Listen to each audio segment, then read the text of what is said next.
Je suis membre du bureau de l'association des maires ruraux du département de l'Isère et l'ensemble des maires ruraux nationaux ont été invités par notre représentation centrale à ouvrir des cahiers de doléances et de les mettre à la disposition des habitants de la commune, voire de personnes qui viendraient au moment des vacances de fin d'année chez des parents qui habitent la commune.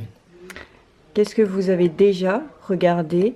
Qu'est-ce que vous avez lu dans ces doléances que certains habitants sont venus écrire, noir sur blanc, sur ce cahier? Alors ce sont des choses très simples.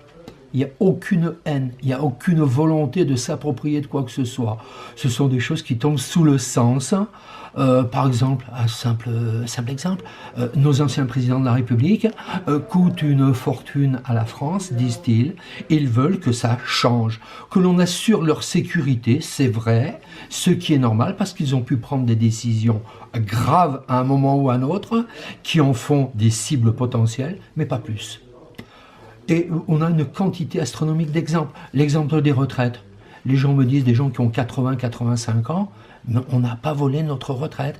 On n'a jamais connu les 35 heures. C'était 40, 44 heures, 45 heures. Et en plus, quand on rentrait, on s'occupait de la ferme.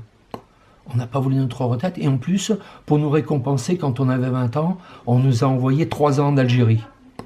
Donc des choses très simples, des choses qui auraient dû tomber sous le sens si nos politiques actuelles, et même sans aucun doute pas mal d'avant, s'étaient un peu renseignés sur l'état d'esprit de la population, sur l'état d'esprit des électeurs, sur les conditions de vie des Français.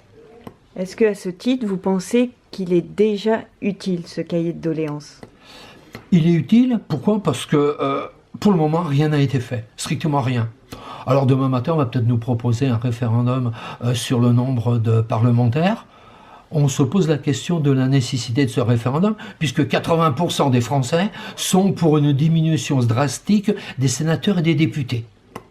Donc on se pose des questions, savoir si rien n'a été fait, et si effectivement la représentation nationale ignorait les réclamations, les doléances des Français, on peut se poser des questions sur leur place au niveau national à Paris.